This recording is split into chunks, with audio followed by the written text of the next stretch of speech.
A few months ago, I had the immense privilege of being invited to Square Enix's fantastic office in London to interview Michael Christopher Koji Fox, where we talked about all things Final Fantasy XVI. Before getting into the interview itself, just a heads up that this video does cover some major plot points, so please be wary of spoilers if you haven't yet finished the game. I started by asking him about why it is that bearers are looked down upon rather than admired, despite being born with such amazing natural abilities to harness magic. Hardcore for the first question. I think this is one of those core kind of ideas that the original writer Mahiro-san had, was that you had this world that was filled with magic, but instead of magic being this, on the outside, it kind of looks like this, this beneficial thing for society. But anything that's beneficial is always going to have that other side, that darker side as well.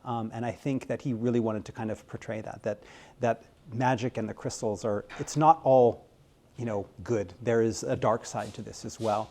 And I think with the bearers, you mentioned that, that they have this ability, and that then they are hated for this ability. And it's just like, I think it's because they are feared. You have, the bearers constitute, I think, lore-wise, they constitute maybe 10-20% of the population. So maybe 1 in every 10, 1 in every 5 to 10, depending on the region. And so the majority of the people cannot use magic unless they have a crystal. And then they can use the magic that way. And so to the people that didn't have this, they would, the bearers would, yes, they would have this miraculous power that they can use, but that can also be frightening, because if you have the ability to blow someone away, or make them choke on water or burn their dress, that there's going to be fear behind that.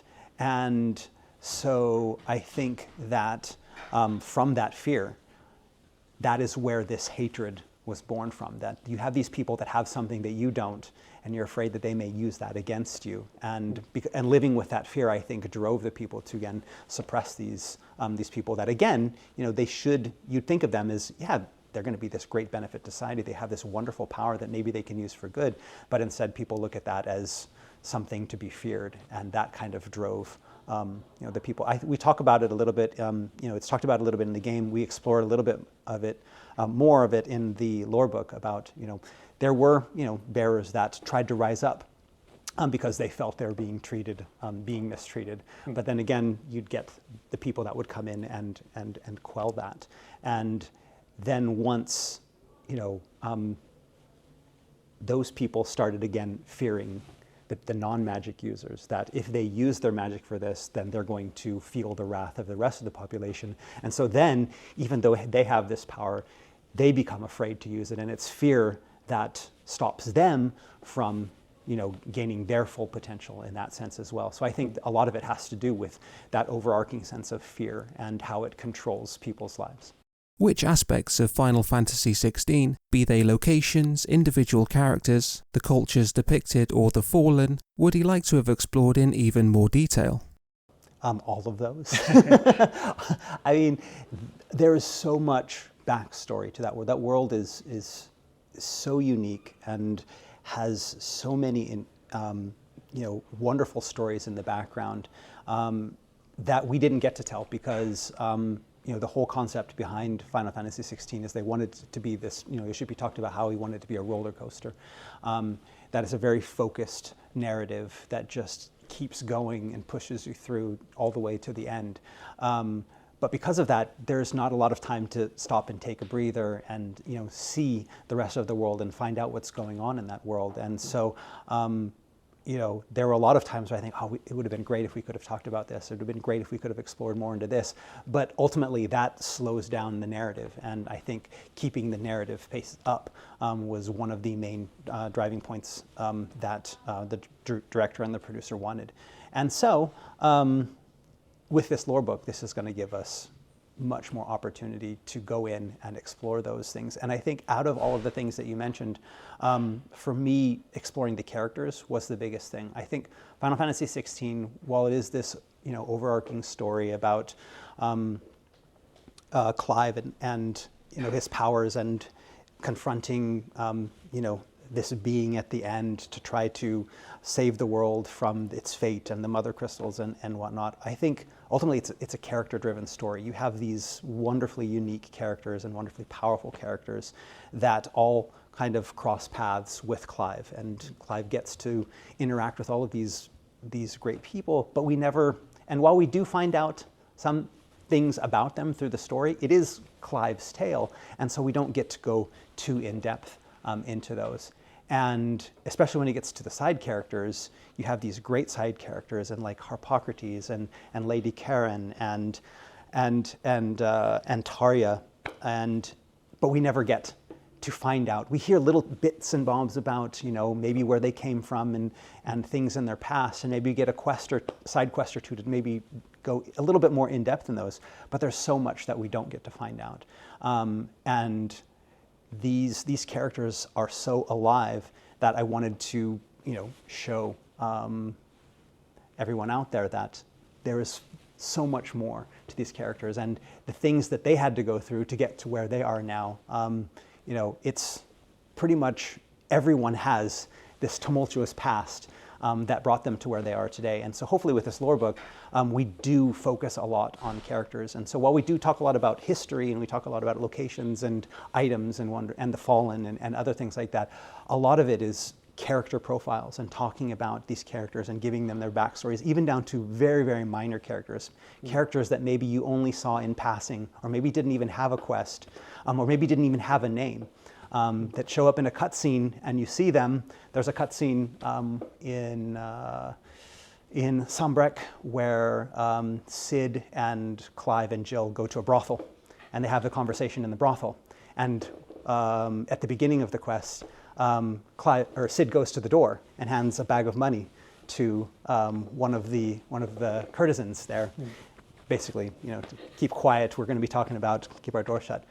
I thought it would be wonderful to have a backstory on that courtesan and how she started working there, what is her role in all of this. And so we wrote a little backstory for her and put that in the lore book as well. Because again, we tend to focus on the main characters of the stories, but you know, in this world, everyone has their own stories and everyone is a hero of their own stories, and maybe bringing a little bit of that to a lot of these minor characters then helps show just how alive the world is.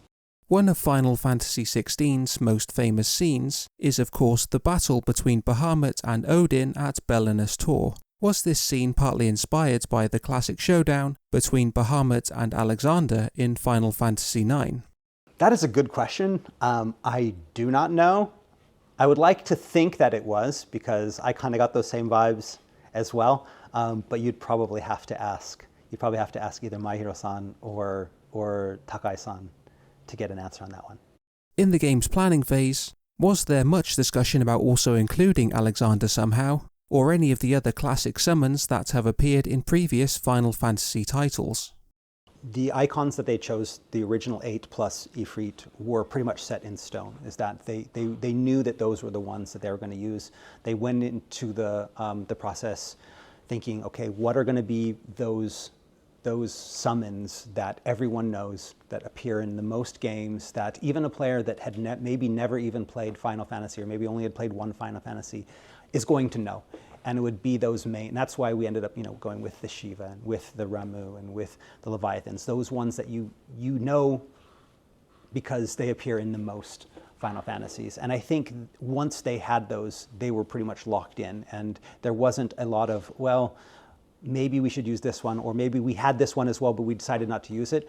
I think, at least from what I've seen in the concept art, it was pretty much locked down from the beginning. I know that you know, some of the developers have said that, you know, if they got the chance to make another one, you know, they might want to make Hades, or they might want to do Alexander. But I don't think that there were any plans originally to have those, and then they were cut. I think it was, these are the ones we're going to have, and this is all we can have. I think, again, there's that sense of, also, like, you know, if you create too many, then you're never going to be able to finish the game. And they had a tight vision from the beginning of what they wanted to do. And so, yeah. Were there any particular lines or scenes that he recalls as being particularly challenging, or which took a while to get just right? With Final Fantasy XVI, what made it very unique was that for most games that Square Enix, pretty much all of the games, with the exception of maybe one, or two, is that they originate in Japanese, and which means that by the time the English does its voice recording, the Japanese is already done. The character has already been locked down. Their lines, their line length has already been fixed. And so the voice actor then has to basically base their performance off that amount of time, about the lip movements that are going on at that time. And so there's that challenge. But with Final Fantasy XVI, because we recorded in English first, that wasn't there. The voice actors got to create the characters as they went along. Of course, we had character profiles. We had ideas of what we wanted the characters to sound like, how we wanted them to act. But when we went in there, it wasn't completely 100% fixed. And we let the actors find the characters. And we found the characters with the actors in the studio. So Clive is Clive, not only because Mahiro-san had this character vision, we had this vision in the English version, but because Ben Starr took Clive and made him Clive. He put in his effort as well and made who Clive is. Clive would have been a different character if Ben Starr hadn't been the voice actor for Clive. It's the same with the other characters as well. And so in that sense, there isn't as much of that challenge of trying to copy someone else's work and work within all of these constraints. They had a lot more freedom in that sense. And because they had that freedom, I would like to believe that it was a lot easier for them in that sense. I mean, there's a lot more responsibility because they're having to create this character on their own, but they have the freedom to do that. And so it's going to be a lot smoother than having, those challenges of, working within those constraints. That said, the most difficult line is actually, the one that I remember the most was actually the opening narration that was done by Ben Starr in Clive's character. And this is probably my fault. I mean, I know Ben blames himself for it, and he feels bad because we had to retake it. I think we retook it like 3 or 4 times. And we took it, and we spent a lot of time taking it, maybe like, an hour doing that first opening narration. And we say, okay, we got it. And then like 2 weeks later, I'm like, yeah, I listened to it a couple times. We got to do this again. We got to do it this way. And we had to do it again. And Ben was like, oh my God. And then thinking again, it was his fault. And when it wasn't really his fault, it was more like my fault. I wasn't just here, I was hearing it a different way. And I also convinced myself that because it's the opening lines, it's the most important. It's the first thing the character is going to hear, or the player is going to hear. And because it's the first thing the player, it's got to be perfect. And I got it in my head that it had to be so perfect that we just ended up taking it and then retaking it and retaking it. And you could just see Ben's soul just kind of getting crushed every time. I was like, so Ben, before we start today, we're going to redo the opening narration. And I think we finally got it after the 3rd or 4th try. And I think what we have is very, very good. But then we used that for the rest of the sessions. Like we'd come in and I'd say, yeah, Ben, before we start your session date, we're going to redo the narration. He's just like, no, just kidding. But still, in the grand scheme of things, 3 or 4 times isn't. Yeah, I mean,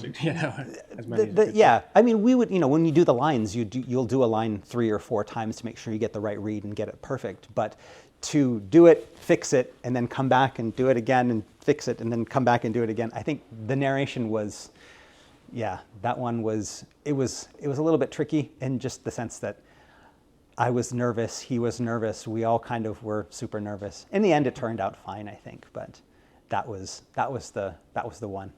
Were there any characters, be they main characters or those who might only appear every now and then, that stood out in particular and grew on him more over time? Some of my favorite characters are those kind of mid characters. Like I mentioned Lady Karen, like the shop lady. I love her character. And that was also a lot, the voice actor, Lorraine Bruce. That's such an amazing actor. And she just came in and she made Lady Karen. And some of the first sessions, the lines, when she was doing her line reads, she would do some ad-libbing and make it very, very northern. And it was so good. And based off of that, future lines that we did later, we would actually write her lines to fit the stuff that she had already given us. So like our writing of her changed based on how Lorraine did those lines. And so that character, I love doing that character. I loved her side quest too, learning about how she lost her eye and getting revenge on the guy that took her eye. I mean, I love that side quest. Another character, Uncle Byron. I just love Uncle Byron as well. And it's that character is such an amazing character. And the actor, again, the actor that we got to do Uncle Byron, Stephen Critchlow, who passed away during the recording, but it was such an amazing performance. And to think that this is his last performance just makes it all more impactful. I mean, there are some scenes where he gets very emotional in those scenes with Clive, and you just listen to that, and I tear up every time I hear it, because it's just knowing that we had such an amazing actor give such an amazing performance, and this is going to be his legacy. And so it just brought so much to the character. So yeah, there are a lot of characters like that, but yeah, Lady Karen, Uncle Byron are some of my faves. Given that before Final Fantasy XVI was released, there was quite a lot of focus on Clive being the sole character that we would control throughout the game, what was the reasoning behind the brief section early on where we control Joshua at Phoenix Gate? That's a good question. I should ask that to... I never asked that either. I just kind of assumed that was kind of the given, that they wanted a little bit different perspective there, but I have no idea what the actual reasoning is behind that. I need to go back and ask my heroes, like, why did you guys do that? Was this part of something that maybe you thought there was going to be more? But no, it couldn't have been, because you have the big gap. So I don't know, maybe it was laying the groundwork for doing the flying scenes that you're going to end up doing with Clive and Joshua when they combine together in the final, or that battle with Bahamut in Ascension. So to give it a little bit of practice beforehand, but that's a huge gap though. So I have no idea. That is a very good question. I'm going to go back and I'm going to ask just so I can find out. sorry I don't have a better answer. But. Along similar lines, given how great a character Sid is, was there any discussion about looking more into his life and backstory and why he took the path he did? That would be really cool. I mean, I love Sid as a character as well.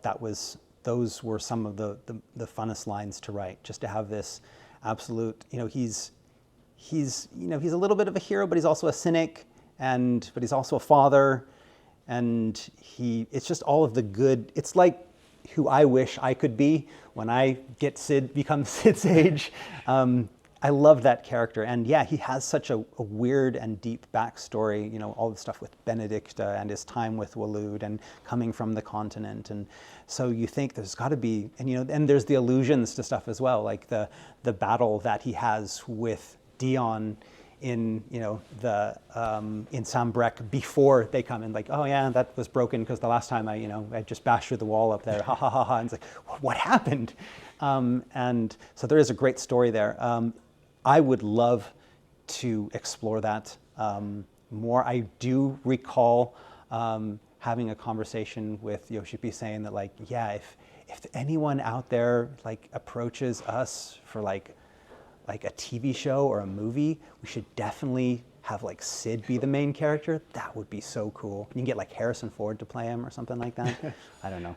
And then to explore that. I don't know if anything will ever become of it, but definitely it is a wonderful thing, an idea to like learn more about Sid. And that's why in the lore book, we do have several pages where we kind of go into his past to find out how he got where he got and what happened in some of those main points, to give a little bit more back. I mean, again, I could probably write a whole book on Sid. We only give him a couple pages, but you do get to find out what's going on there. There is some stuff where we talk about his relationship with Benedicta. I think we have one of the cool things is we have a letter, like a love letter that Benedicta wrote to Sid.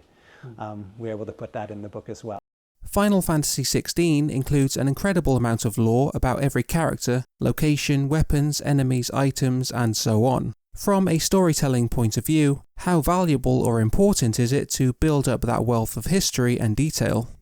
I think that, this is something that, I learned from the lore masters that I worked with on FF11 Iwao-san and FF14 Iwao-san again, and then also Oda-san, is that every little bit that you can put into the lore makes the world feel that more real. And if you can make the world feel real, then your immersion is going to be that much better. and when your immersion is better, you feel like the things that are happening resonate better with you as a human being, as a player, because everything feels real, and it feels like there's a reason for everything happening. So if there's a backstory to a place name, it's not just a place name that's going to be, on your quest log. But if you look at that place name and you can glean from that place name that it might have been this type of area, and in the past it was used for this, and it gives it more meaning and it makes it feel real, just like, the world around us. We see place names, we see people, and you glean things from those little bits, those little details, and we don't necessarily do it consciously either. It's just kind of gets embedded with the rest of our information, but it tells our mind that, oh, maybe this is a reason for this, and again, gives that sense of reality to everything. And so even if players aren't readily seeking out those things, it's going to make the world they are playing in feel that much more real. I think like the Dark Souls, Elden Ring games do that amazingly, that, they don't tell you about what's going on, but the world is crafted so brilliantly that it feels real, and everything feels like it's in the place it should be, and it makes that whole experience that much more powerful. And that's because they have lore for all of those things, but they never tell you about it, and they don't need to. And I think it's the same. We could have approached the world and just thrown in, random backgrounds and things in the area, but I think ultimately if they don't feel like they belong, then players are going to feel that something's off, in a sense, and maybe they won't immediately know what's off, but it's still going to feel off, and it's not going to remain with them. I think the Final Fantasy XVI world remains with a lot of players because it was crafted in a way that contains so much detail that you want to know more about it moving forward. And ultimately, even myself as one of the creators of that world, I wanted to tell more because we had all of this wonderful stories to tell, and knowing that that there's people out there that maybe would want to know more as well, and that's kind of was behind creating this lore book and getting those little stories out that we had in the background and getting those to the player. As someone from the UK, it felt quite surreal to play a Final Fantasy title that embraced the many different accents and dialects that span the country, in the English version at least. Did this present any challenges when it came to writing or translating the script? Yeah, one thing that we really wanted to do with, with the game was give it, again, that very lived-in, realistic feel. And so we did look to the UK and the different types of accents that you get throughout the to most of the world, there's a British accent that kind of sounds like Dick Van Dyke and a chimney sweep, or like, some guy from, like Cockney slang. It's kind of a mixture of all those. When in actuality, there's so many nuances depending on where you're from and where you're living and when you lived, and those subtleties are something that not only myself started recognizing, but a lot of the people on my team, the people that I was working with. Final Fantasy XVI was translated not only by myself, but also my partner, John Taylor, my partner in crime, John Taylor, and who worked on the Dragon Quest games, and him being British. Also, the editors that we worked on the game, Schlock, Morgan and Ollie, they also being British. They had lived through years and years of just watching video games, like brutalize the like British accents. That you just have these, whether it be like American actors trying to do British accents or just like random accents all over the place that felt like there was nothing coherent about it. That we kind of talked about. It's like, we don't want to do that. We want to do it right. And so we had our regions, and like, okay, let's take our regions and let's mirror them to regions in the UK, and then we get actors from those regions. So it's not like we're trying to get actors from a different region and having them fake it, because those who know will know. So we wanted to get people that actually, were from the West to do their West Country accents. We get people from the North to do their, their North their Geordie accents, and make sure that those were authentic, so that they felt authentic in the game. Because it comes back to, it feels more real if you can associate those accents with certain groups, and it feels very natural. So like our Gav is from the north, so we gave him a northern accent. Rosaria is in the west, so we gave him the more western type of accent. Sambraquois is very regal, so we're giving them the Queen's English type of accent, and make those standardized throughout, so that they felt, if you don't know accents, you'll just hear them and think, oh, that's a great accent. But if you do know, then you'll be like, oh, okay, I can close my eyes and tell that this character is from Rosaria because they're using a West Country accent, or I can close my eyes and tell that this character is from the continent because they're using this type of accent. And that's what we wanted to make sure. And that, again, myself as an American, I couldn't do that, but I understood the importance of it, so I gave all of that to the British translators and editors that I was working with, and I let them figure out what the best way to approach that was. And then we, from casting, that was something that we considered. Ultimately, in the Japanese, they decided not to do any accents. They just went with standard Japanese through the whole realm. This is something that we discussed. I made sure that Maehiro-san knew that we decided on accents for the different regions, and he was absolutely okay with it. But he was just like, to do that in Japanese, it's not going to be as cool as it is in the other language. I mean, they probably could have done something like that, but they felt it maybe would have felt gimmicky in that sense. I have no idea, but they decided just to go with the standard base Japanese for theirs. And so, and I know that like the French and the German, they had different approaches as well, where some of them did different things based on like cities, and they did different accents possibly. I know it was different for each language, but again, that was Maehiro-san saying it's okay to, for each language to decide what you want to do. But yeah, that's what we did for English, and with his blessing. Just a heads up that the next few questions and answers contain spoilers, so please be wary of that if you haven't finished Final Fantasy XVI. In the purely hypothetical, but epic-sounding scenario, where there was a royal rumble between all of the Eikons at once, would Ifrit still have enough to emerge victorious? Well, I think that normally I would say that there's no way that a single Eikon could come out on top. That said, Clive seems to have, like, the hand of Ultima always is there, kind of moving things around. I think that Ultima would kind of probably cheat and let Clive win. He'd allow him something that gave him the advantage, just because ultimately I think, Ultima doesn't want Ifrit to lose, because Ultima has to, use him as the vessel, and so he wants him to be the best. So normally I would say no. Normally I'd say maybe up to 2-on-1 or maybe 3-on-1. But if it's all the rest, all 7 versus, or all 8, if you add the Phoenix in there, versus Clive versus Ifrit, no, I don't think so. You can't. It's too slow. Can't fly. I just like to imagine it, the chaos of it all. Oh, it would be amazing to watch. And there'd be lots of shouting from Clive, but I don't think that that's going to be enough to defeat.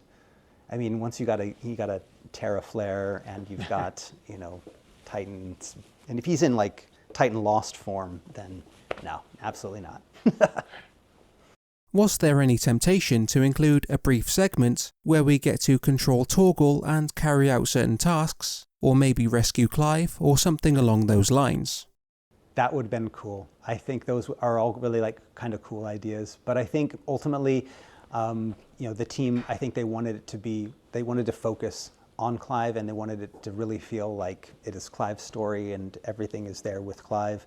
And maybe, looking back at, you mentioned, the little bit with Joshua, because Clive and Joshua ultimately end up combining to become that one, their Eikons combined to be one. Maybe in that sense, yes, being able to play both is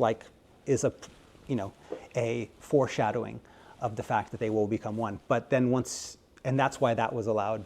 But once you start going off into Sid and Torgal and other characters, then it no longer becomes the Clive.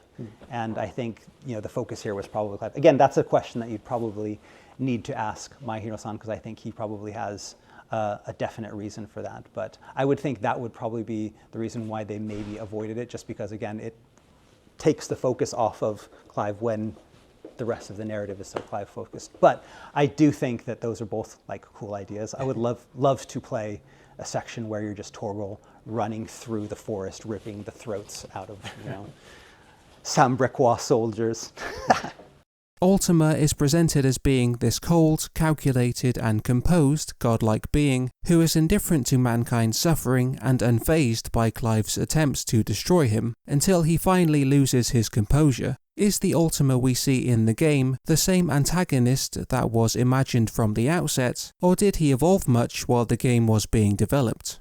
We had that idea that was decided by Maehiro-san in the beginning, that it was going to be very cold and calculating, and it was going to be, again, very flat until that moment that breaks him in the end. And we learn that humanity is flawed because the God that created humanity is also flawed. And that's where those flaws come from. And you don't see those at all until right at the end, but then it kind of hits that point home, that Ultima was never the perfect being. Or the perfect body, I guess you could say. But he was just as flawed as mankind, and that's why mankind is flawed as well. And so that's what drove Ultima mad, because he thought he was perfect, and realizing that he is just as flawed as his creation broke him in that sense. But also on top of that, I don't imagine that Ultima was always that emotionless, but I tried to think of, if someone lived for tens of thousands of years, you'd have seen everything. You'd have seen everything, and you knew everything, that you would become dead to everything. Nothing would surprise you. Nothing would anger you, because you'd been angered a million times before in your 10,000-year life. And so imagining like someone, what would be the mental state of someone that had lived that long? And I would just see it as this very minimalistic thing where nothing is going to get a rise out of him because he's seen it all before, until the end, when the one thing he hadn't seen was his own flawed being. And that's what gives him the surprise and makes him go crazy, and then shows that, oh yeah, he's just like us. And of course, on the subject of the book we see in the post-credits scene, which is of course titled Final Fantasy, what are his thoughts on who actually wrote it after all? So if you look closely on the book, and people have already kind of picked it out, is it says Final Fantasy, and then it also says Joshua Rosfield. So there are a lot of fans out there that speculate, okay, so basically then Joshua wrote this. Then the question becomes, did he write it before they flew off to Origin? Did he write it after? Does that mean Joshua was saved by Clive at the end? But that was an awfully big hole, I don't know. And I did ask Maehiro-san and Yoshida-san this, and they said basically this is one of those, they want the user to interpret it in their own way. That the end user can basically look at that and think, maybe it was Joshua, or maybe it's someone that's using Joshua's name to, maybe Harpocrates wrote it, but wrote down Joshua so that people would remember Joshua's name. Or maybe it was taken from Joshua's notes before, he left. Is he back? Is he not back? Who knows? This is just something that's out there hundreds of years in the future. That open-endedness, I think, is something that the dev team was really aiming for with that ending. I think that Yoshida-san and Maehiro-san wanted to leave the ending open to interpretation, so that each player, having played through the game themselves, can then decide what is the best ending for them. Is the best ending that Clive sacrificed himself, and that sacrifice saved the world, but it was a sacrifice, so Clive's not coming back? Or is it Clive was there on the beach, and then he used the Phoenix power, and he's actually back up? Is Dion survived the fall? Joshua's hole is healed, and he came back and wrote the book? Or maybe it's all just, Harpocrates did it so that people wouldn't forget. Who knows? That's up to the player, and I think that's, and there are clues everywhere. And I think Maehiro-san does have an idea of what actually happened, but has said he would never tell, because I think, again, they want it to be what the player wants of that situation, and gives the player the agency to decide what's the best ending for you. Yeah. Spoilers. Yeah.